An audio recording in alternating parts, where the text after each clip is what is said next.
This NASCAR season might just be the greatest season of all time. Like, ever. Right out of the gate, we get a blockbuster trilogy of Denny defending Daytona. We got Joey, Kevin, and the people's champ that everyone is chasing.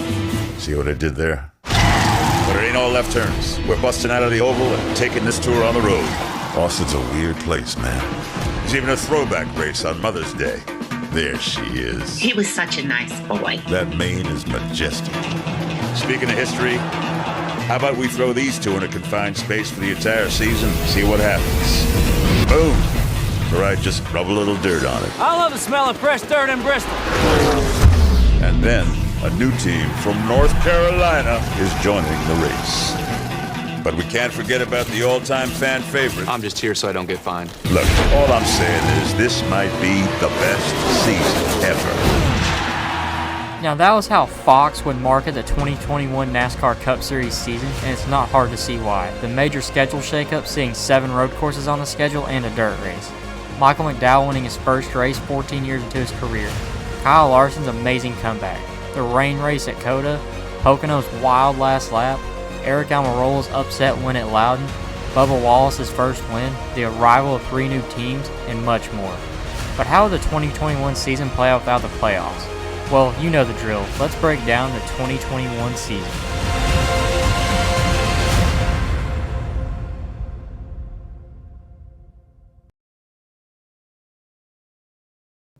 In the first 6 races, there would be 6 different winners. Michael McDowell would score his first career win at the Daytona 500, and Christopher Bell would win the next race at the Daytona Road Course to claim his first career win.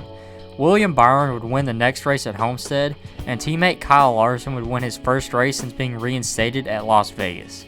Martin Truex Jr. would win the race at Phoenix, and Ryan Blaney would round off the first 6 races by winning at Atlanta. After the first 6 races, Denny Hamlin would be at the top of the table with finishes of 5th, 3rd, 11th, 4th, 3rd, and 4th, having a very consistent start to the season. He would be 20 points over second place Kyle Larson, and 6 other drivers would be within striking distance of the lead. Over the next 6 races, Hamlin would retain his consistency and his lead in the points. He would come up short at the Bristol Dirt Race, finishing 3rd, and despite being in contention all day, he would come up short at Richmond with a 2nd place finish. He would have a rough day at Talladega, getting caught up in a crash and finishing 32nd, 3 laps down. At Kansas, he would have a mediocre day and finish 12th. The next race at Darlington, he would bounce back and finish a solid 5th. The only one able to keep up with Hamlin's consistency was teammate Martin Truex Jr., who had 3 wins up to this point, and he was only 29 points behind Hamlin. But what no one could predict was the force known as Kyle Larson. Kyle Larson, all the way from Darlington to Nashville, would finish in the top 2 6 races in a row, and would win 3 races in a row and the Exhibition All-Star race in between. So after Darlington, Larson was 83 points behind Hamlin. At Dover with a 2nd place finish, he would cut the gap down to 77 points. At Coda with another 2nd place, he would cut the gap down to 64 points. At the Coke 600, he would dominate and win the race, while Hamlin would finish 7th. This would cut the gap down to 54 points. At Sonoma, Larson would dominate and win again, while Hamlin would finish 8th and cut the gap down to 43 points. Larson would once again dominate and win the inaugural race at Nashville, while Hamlin would finish a mediocre 21st, cutting the gap down to 18 points. Oh yeah, and did I mention that Larson would also win the Exhibition All-Star race in this time? Well, at Pocono, it seemed as if Larson was going to make history and become the first person to win 4 races in a row in 14 years since Jimmy Johnson did it in 2007. But going into the last corner, in the last lap, this iconic incident would happen. Kyle Larson trying to join the legends of NASCAR. Only 8 before him have ever won 4. Oh, he's got a flat tire. The left front tire's flat. It's down. He's going to go into the wall. He would end up finishing 9th while Hamlin finished 4th, and at the halfway point of the season, he was 23 points behind Hamlin, who at this point was still winless. At the second race of the doubleheader at Pocono, Hamlin would run out of fuel and finish 14th, while Larson would have a nice recovery drive after getting damaged early in the race to finish 2nd. The gap was now just 12 points. At Road America, Kyle Larson would have a rough day spinning out his teammate at one point and capping off the day with a 16th place finish. Hamlin would have a nice run, finishing 5th and now 23 points ahead of Larson. At Atlanta, both drivers would be having a solid day until Larson would get a pit road speeding penalty and would end up finishing 18th while Hamlin finished 13th. The gap was now 29 points. At Loudon, Larson finished a solid 7th while Hamlin finished 10th, and the gap would be 27 points. At Watkins Glen, Larson would outduel teammate and road course king Chase Elliott to win while Hamlin finished 5th, closing the gap to 20 points. At Indianapolis, Denny Hamlin looked in prime position to win the race and extend his lead at the top, but Chase Briscoe would make sure he didn't. It's all clear now, though. He leads them into 7. Briscoe right on his tail. We'll have to see how NASCAR... Stop and go. 14 has a stop and go for the 14 car. He is not racing for the win. Oh, he's going to spin Denny. Denny is spun out. Larson would come home a solid 3rd, and Hamlin would be relegated to a 23rd place finish. With 12 races to go, the battle would be closer than ever. They would be separated by just 1 point, with Larson on top. At Michigan, Larson would dominate, become up short with a 3rd place finish, and Hamlin finished 5th, stretching the gap to 4 points. At Daytona, both drivers would be caught up in wrecks, but Hamlin would prevail, finishing 13th and Larson 20th. Hamlin was now the leader by 4 points over Larson. The next race, being the Southern 500, Larson and Hamlin would dominate the race, but Larson would try an absolutely bonkers move on the last lap. He tried to do a video game move to win the race, but would fail and was now 7 points behind Hamlin. At Richmond, Larson would have to start in the back due to failing inspection, but would quickly work his way through the field and finish the night in 6th, while Hamlin would come home and finish 2nd, extending his gap to 12 points. At Bristol, Kyle Larson would bounce back, winning the race, and Hamlin finishing 9th, and there was now a tie at the top of the table. At Las Vegas, Denny Hamlin would win the race, while Kyle Larson would finish 10th, despite leading the early portions of the race. So now with 6 races to go, it was now a battle for the title between 2 drivers who are both going for their maiden championship. At the rain-delayed Talladega race, Denny Hamlin would be up front all day, but Kyle Larson's championship dreams were almost dashed. But the pushes are getting so... Oh, around goes the 77. Justin Allgaier spins, collects the 5. So Larson also in it. Oh, Larson. How much damage did he get?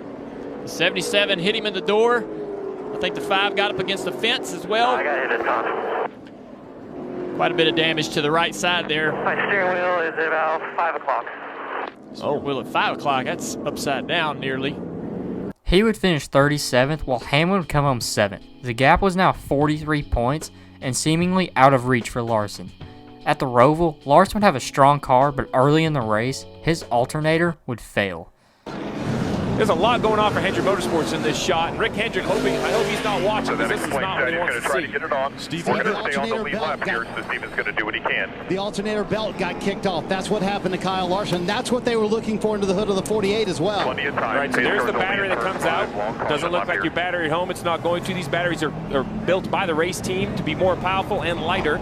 So now there's 2 issues. Fresh battery and an alternator belt. Great calmness by Cliff Daniels on the radio. So if you can't get the alternator belt on it, then don't worry about it. We'll just get the battery. Are you done with the battery, Jesse? Yes, okay. There you go.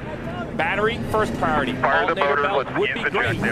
But let's not lose a lap because of it. But even after this, Larson would put on a massive recovery drive and win the race, with Hamlin back in 5th. The gap was now 36 points. The next race at Texas, Larson would absolutely dominate the race and win, while Hamlin finished 11th due to a late race crash. It was now only 22 points ahead of Larson. At Kansas, Larson would make it 3 wins in a row and become only the 3rd person to go 3 in a row 2 different times in a season, and would shrink the gap to Hamlin, who finished 5th this race, to just 13 points. At Martinsville, Hamlin seemed in a prime position to win the race and give himself a huge advantage over Larson. But Larson's teammate Alex Bowman would be a massive help. As the 48 continues to try to take the lead from the 11. Oh! The 11 around! The 11 goes around, and the caution will come out. A restart. He would clean Hamlin out and relegate him to a 24th place finish, while Larson finished 14th. So now going into the final race at Phoenix, Hamlin was up on Larson by just 3 points. The championship battle is the closest that it had ever been, and now it was time to decide a champion. both drivers seeking their first title, but sadly, one would come up short. At Phoenix, Larson would put his car on pole and Hamlin would qualify 6th. The race would start and Larson would lead the first lap, but teammate Chase Elliott would pass him on lap 2. The caution would come out on lap 7, and Larson's crew chief Cliff Daniels would make an interesting call to come down pit road early and would drop him back outside the top 30s. The caution would come out again on lap 15, and Larson would not pit and lined up 5th on the restart, ahead of Hamlin, who restarted 13th. Larson would charge up to 2nd before falling back to 5th, before the caution would come out again on lap 75. Everyone would come down pit road with Hamlin coming out in 4th and Larson in 6th. Larson would be making aggressive moves all day to get ahead of Hamlin, and the narrative all day would be that Larson was good in the short runs and Hamlin was good on the long runs. The caution would come out again on lap 29, and once again everyone would come down pit road, and Larson's pit crew got him to 4th, while Hamlin's pit crew lost some spots and fell to 10th. On the restart, Kyle Larson would jump to 2nd immediately, and Hamlin to 8th. On lap 155, the caution would come out again, and everyone would once again come down pit road. The pit crew would deliver and give him the lead, and Hamlin would come out 5th. But some cars would stay out, forcing Larson to restart 3rd and Hamlin in 8th. Larson would quickly dispose of the slower cars and get to the lead, while Hamlin only managed to get to 3rd. But one thing on this restart that was later covered by NBC was that Larson and Elliott would make contact, and that flared Larson's right rear out in a way that gave him a downforce advantage and gave him more grip. The caution would come out on lap 191, and everyone would come down pit road. Larson would come out 1st and Hamlin 3rd. On the restart, both drivers would hold their position. Larson would clinch the most laps lead point with 82 laps to go, and with 77 laps to go, he would lose the lead with teammate Chase Elliott. With Hamlin right behind in 3rd, that would only be enough to tie the points, and Larson would prevail due to having 9 wins as opposed to Hamlin's 2. But the run would go on, and Hamlin was catching Larson fast, and with 68 laps to go, he would pass him. 2 laps later, green flag pit stops would start, but in the middle of it, a caution would come out, and due to Truex not going a lap down and beating leader Chase Elliott to the line, he would cycle out the leader. But everyone else would come down pit road, and Hamlin would restart 2nd, while Larson would restart 5th. Larson would lose a spot on the restart, while Hamlin would once again retain his position. The run would go on, and Larson would work himself up to 4th and Hamlin in 2nd. But Larson's car was fading, and he wasn't gaining on Hamlin, and at this point it seemed like all hope had been lost. He would need a miracle to happen in order to win this title, and that miracle would come with 30 laps to go. I just watched the brake rotor explode on the front straightaway, and there's debris all up there, high in the dog leg. Okay, so crew chief saw something happen. Was it with David Starr? And a caution does come out. That means a restart. And Steve, you come back to pit road and get fresh tires. 28. Got one set. So this is really the stress for everyone, right? We saw earlier in the race Ryan Blaney not pit and hold cars off for a little while, but he did not have.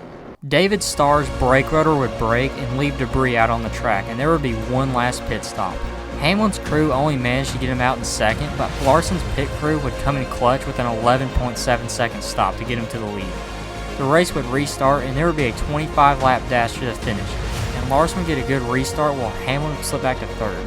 But Larson would be getting challenged by Hamlin's teammate Martin Truex Jr. But Kyle Larson had a rear gunner in Chase Elliott, fighting with Hamlin for 3rd. Lap after lap would go by, but Truex just couldn't get by him.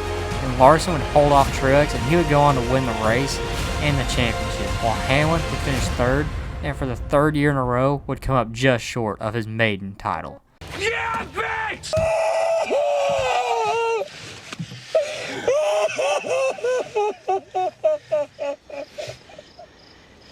So Kyle Larson either way would have won the 2021 Cup Series title. The battle would go on all season long between Larson and Hamlin, but in the end, Kyle Larson would prevail with a 10-win season, something that hadn't been done since 2007 with Jimmy Johnson. And with the 2022 car leveling the playing field, I don't think we'll ever see this happen again. Now remember how Fox would market this as the best season ever? Well, what no one knew at the time was that this was just a drop in the bucket compared to 2022.